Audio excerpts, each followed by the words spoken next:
Hello and welcome back to another episode of Bitesize Cinema.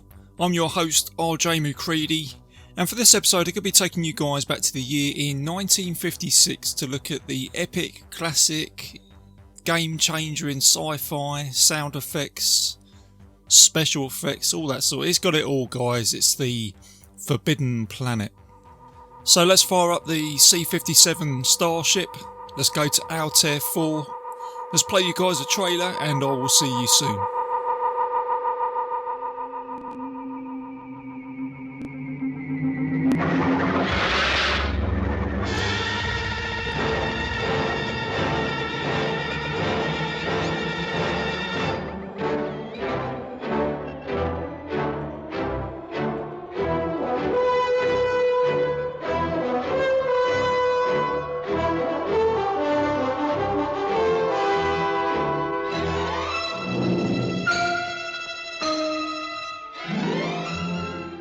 Imagine yourself as one of the crew of this faster-than-light spaceship of the future, sharing their curiosity to know the unknown, their tension, their readiness for inconceivable adventures.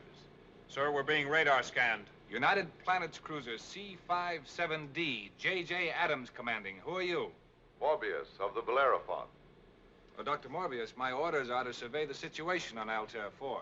Commander, if you set down on this planet, I warn you that I cannot be answerable for the safety of your ship or your crew. When you reach the Forbidden Planet, you will meet Dr. Morbius, played by Walter Pidgeon. The Doctor is sole owner of this fabulous world. Anne Francis is his alluring daughter, Alta, who has never seen a young man till she meets Commander Adams, played by talented Leslie Nielsen. Come on in. Didn't bring my bathing suit. What's a bathing suit? Oh, murder. You will meet a charming character in The Robot, able to produce, on order, 10 tons of lead or a slinky evening gown. Always at your service. You must be the loveliest, softest thing you've ever made for me. And fit in all the right places, with lots and lots of star sapphires. Star sapphires take a week to crystallize properly. Would diamond or emeralds do? You explore all the wonders of a vanished civilization. You travel deep down into the heart of the Forbidden Planet to discover the incredible marvels of this lost genius race. These magnificent scenes in striking Eastman color stagger the imagination. 20 miles. Look down, gentlemen. Are you afraid? 7,800 level. Yet the wonders of the planet Altair 4 conceal a strange and evil force, unknown, irresistible.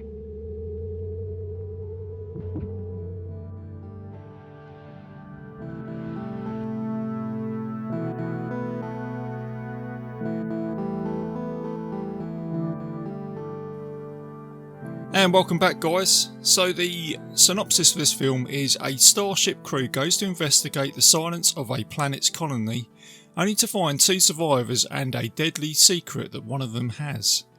It's got a 98-minute runtime.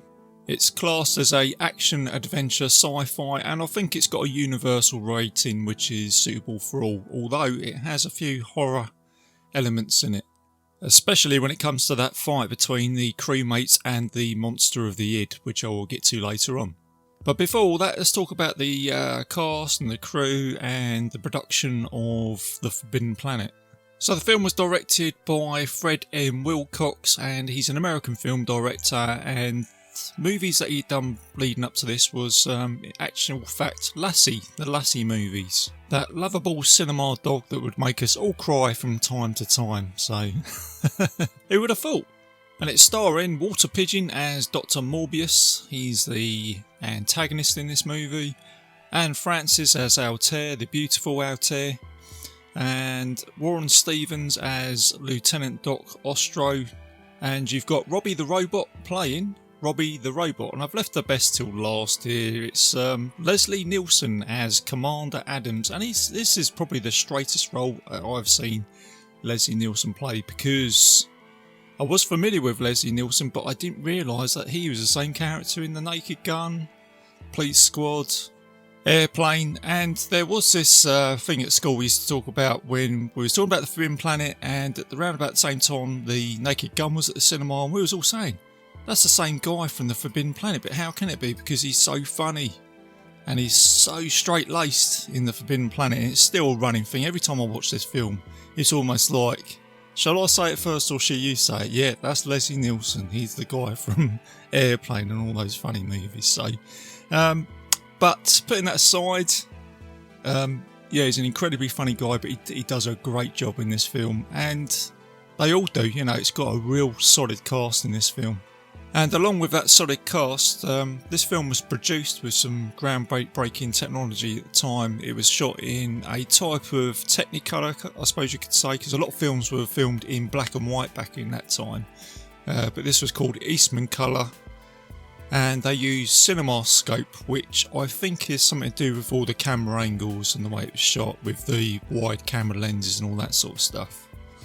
So I think, being the non-tech geek that I am, I think that what that means is it's on a wide screen, and from, you know, watching this film you see a lot more. They capture a lot more on one image, and basically scoops up a lot more of that set design onto the screen.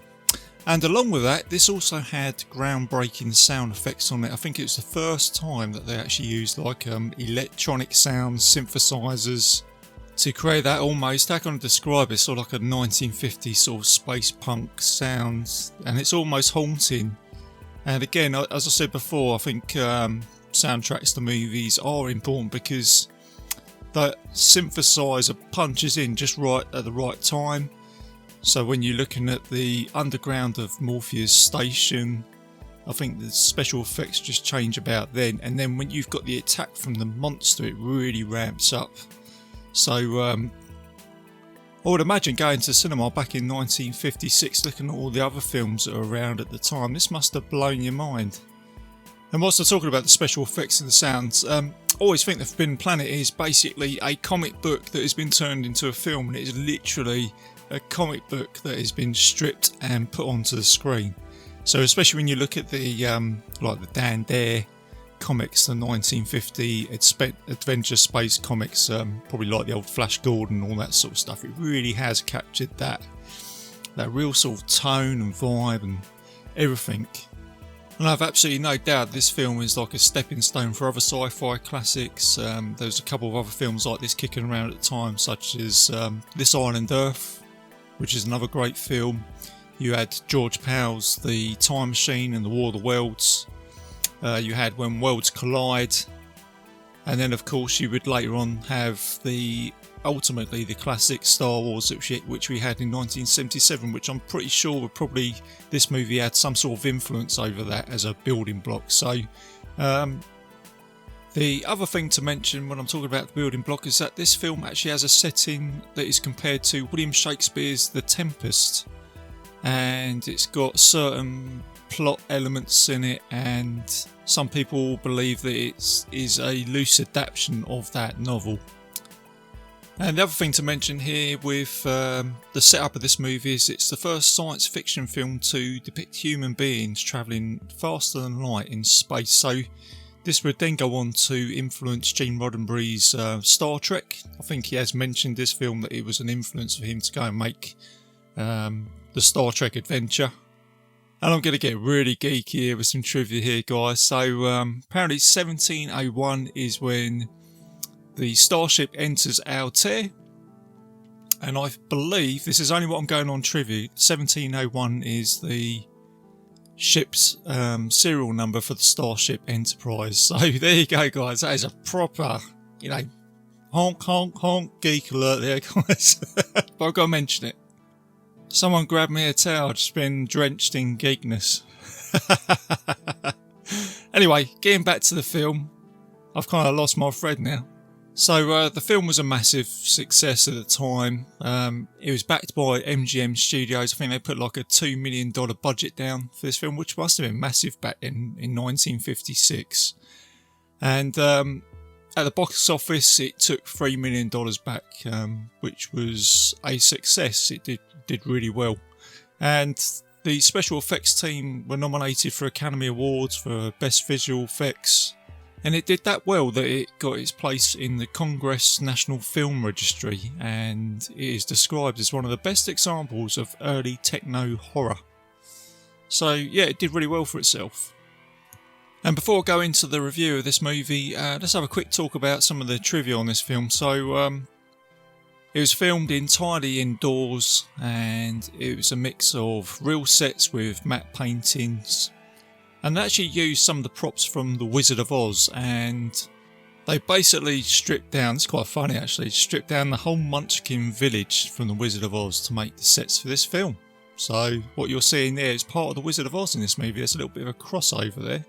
And Robbie the Robot is one of the, I think it is or was one of the most expensive film props in cinema history. It cost $125,000 to make at the time. That's probably the budget for most of the films that were kicking around about that time.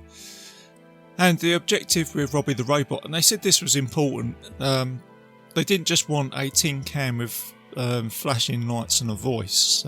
They wanted him to be like a real sort of character, and he is the heart of the movie. I mean, when you talk about the Forbidden Planet, he is the character probably people talk about the most. So the objective was succeeded there with the filmmakers.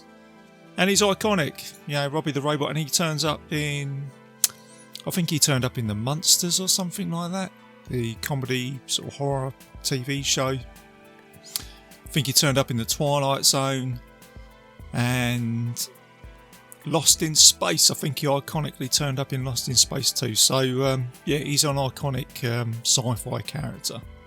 And talking about set designs, a full-size mock-up of the starship was built, and is about 51 metres in total, surrounded by a huge matte painting to make the Altair 4 landscape, which is pretty cool. And the last bit of trivia here, guys, is Rod Serling, the creator of The Twilight Zone. He used most of the film props for all of his episodes. So when you watch episodes of The Twilight Zone, particularly the sci-fi ones, you will more likely see a prop from this film. I think I certainly have some of the costumes and stuff like that. So there you go, guys. That's the trivia, that's the production, that's the greatness of this film. That's how it all got put together. So let's have a look at this movie. Let's do a bite-sized review of The Forbidden Planet. So the film starts off in the 23rd century with the starship C-57D reaching a distant planet called Altair 4, and they have gone there to find out what has happened to a Earth colony which has disappeared for the last 20 years. And whilst orbiting the planet, they talk to Dr. Morbius, one of the expedition scientists, and he warns them that if they land, he will not be able to guarantee their safety. But Commander Adams, played by Leslie Nielsen, he ignores this warning and he lands anyway. After landing on the planet of Altair, Commander Adams and his First Lieutenant Doc are approached by Robbie the Robot, who then transports them to Dr. Morbius's residence, which is a converted spaceship. Morbius then explains to the commander how the expedition failed, and that he explained that there was an unknown force that killed members of the expedition. They tried to leave the planet, the ship crashed, and only himself and his wife and his daughter survived. Morbius offers help to the commander for his preparation for his trip home to Earth, but Commander Adams explains to him that he will remain there until he gets further instructions from Earth. And then that night on board the starship, you get a invisible intruder. You get quite a cool scene here with, and I said earlier, the mixture of the music, and you get like an invisible entity stepping aboard the ship. And the only way you know it is that the steps start to buckle as it walks on board. And then you hear someone scream, you get some equipment that gets damaged, and then it goes into the next day. The next morning, Commander Adams goes back to Morbius's residence and he goes to explain the incident. And whilst he's waiting, he's spending a bit of time with his daughter Altair. He's starting to fall in love with her a little bit, and they're waiting outside in like a garden area. And this is where Altair's pet tiger turns up and it goes to attack her. And before it does, Commander Adams blasts him with the laser and destroys the tiger. It just sort of evaporates. And you get some pretty good special effects here. Again, it's like a mixture of, I guess it's like animations creating that vaporising effect and the laser beam and all that sort of stuff. Morbius then arrives and then he tells Commander Adams about a ancient alien race that inhabited the planet and they disappeared overnight 200,000 years ago. He then takes them to a Krell laboratory where he shows them a device which measures the human intellect. And he explains that when he first used it, it almost killed him, but after time it was like increased or doubled his memory. And he also explains that every time he uses it, there's a risk that it might kill him, so it's a highly dangerous piece of equipment. And then Morbius then takes the commander, and he's also got Doc with him at the time, forgot to mention that. And they go on a tour around the Krell underground machine complex, and it's massive, it's miles and miles long. It goes about 32 kilometres below the ground, and it's a really good scene actually. I think it's a combination of real set pieces and matte paintings. And after the tour, Commander Adams says, you need to notify Earth about this discovery, but then Morbius says that Earth is not ready for this limitless power, and I guess Morbius has a point there, especially if you get the Weyland Yutani involved from Aliens, so they'll probably screw it all up. So after finding all this information about the Krell, being the advanced race and everything, Adams goes back to the ship and he orders his crew to place a defence barrier around the starship. And that night the invisible creature returns, and this is where you probably get the pinnacle part of this movie. You get the attack between the crew and this creature, and it is fantastic. It's difficult to try and describe its greatness through a podcast. You really need to see it, but it's a combination of animations, sound effects, a real haunting sort of sound effect, and it's making like a sort of, I guess like a sort of tiger roar. You get some of the crewmen, they're trying to shoot it with lasers, it's not working. One of the crewmen tries to be a hero, thinks it's going to work if he gets a little bit closer to it to try and destroy it. It doesn't work, he gets grabbed, he gets destroyed. And then during this attack sequence you get a scene of Morbius asleep in the Krell lab, almost like having a nightmare, and then he's awakened by Altair. And then funny enough the creature disappears, so he may have something to do with it. Dun dun dun. So after this attack on the ship, Adams returns to Morbius and he goes back to go and get Altair because he's now thinking we're going to have to leave this planet, go back to Earth, notify some officials and try and stop all of this. And whilst he's trying to persuade Altair, his friend Doc, or his first lieutenant, he sneaks off and he goes to use the Krell machine, and it has a fatal consequence with him and it nearly kills him. But before he dies, he says to Commander Adams, he says, I've seen everything, I've seen this machine, it is great, it does increase your mind, but the Krell forgot one thing, is that when you use this machine it creates an opening or allows access for these monsters of the id. And when I read this and when I've done the research for this, I thought this reminds me of something. This reminds me a hell of a lot of H.P. Lovecraft, especially like films like From Beyond, almost a Necronomicon I suppose you could say, with the Evil Dead, and certainly Event Horizon, when they try to go through the black hole, wherever it is, and then they allow access for like hell to come through this porthole. So I'd never really thought of that before up until now, but it really does connect that sort of H.P. Lovecraftian theme to this film with these monsters.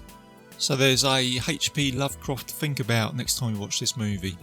But going back to Doc, who is now dying, but before he dies he's mentioned one other thing, one other real important thing, is that he says that is in actual fact Morbius, his mind is creating these creatures. It's his mind that attacked the crew's ship and that him and the crew are now in danger.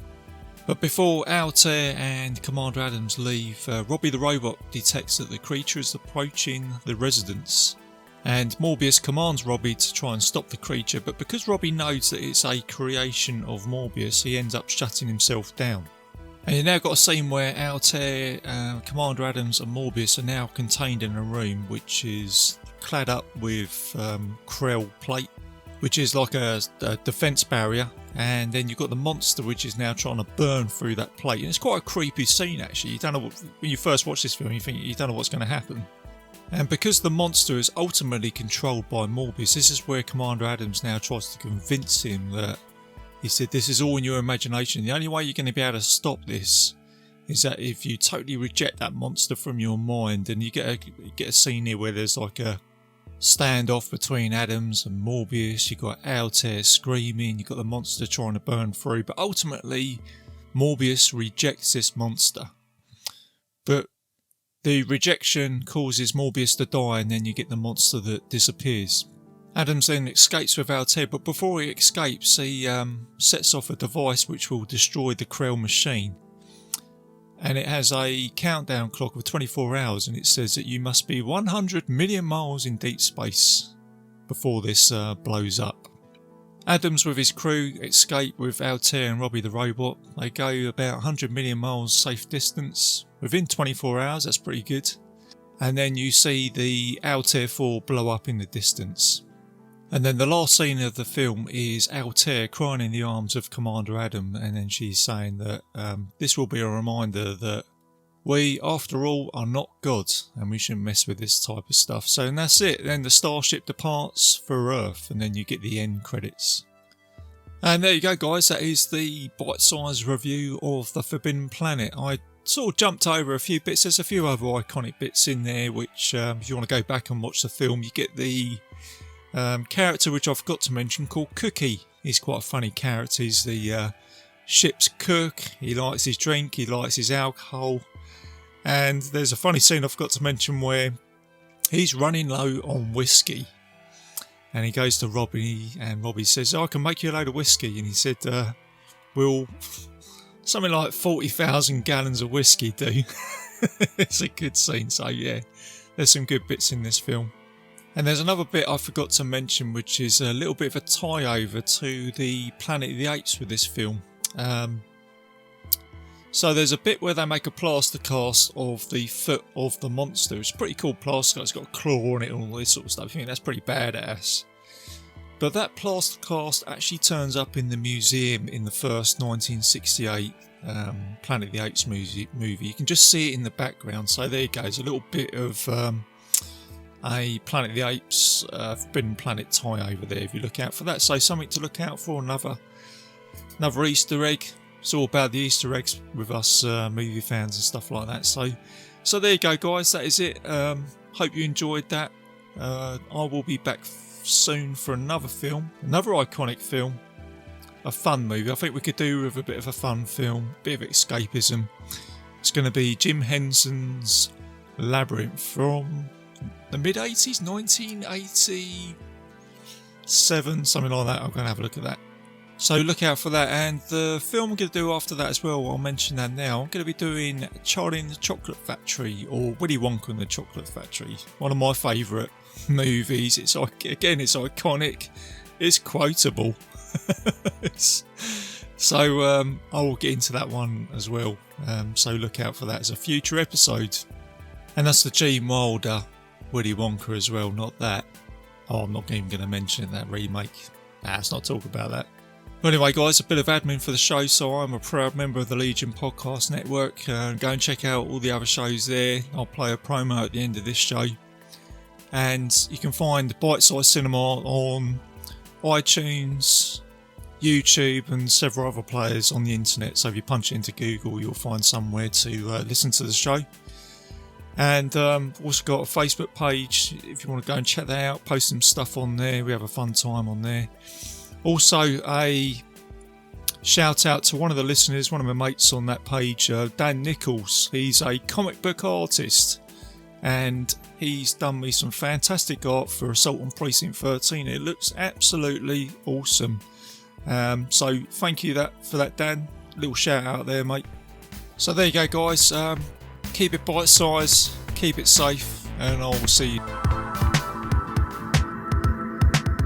If you enjoyed this show, then make sure you check out the other great shows on the Legion Podcast Network, like Cinema Psyops, Cinema Beef, Devour the Podcast, Duncan and Bo Come Correct, Exploding Heads Horror Movie Podcast, Friday the 13th, Get Slayed, The Helming Power Hour, Hello, This is the Doom Show, Hero Hero Go Show, Kill the Cast, Underwater Kaiju from Outer Space, Jerry Hates Action, Legion After Dark, Mental Health, Obsessive Cinema, Discourse, Pick 6 Movies, the podcast by The Cemetery, the podcast on Haunted Hill, the Psychosemantic Podcast, Rick Radio, House of Wax, Dude Looks Like the 80s, Rabbit and Red Radio, the Shadecast, Short Bus Cinema, 2 Drink Minimum Commentaries, the VD Clinic, Who Will Survive Horror Podcast, and Witch vs. the Doomsday Clock. With such a wide spread of shows, there is guaranteed to be a niche for you to fall in love with.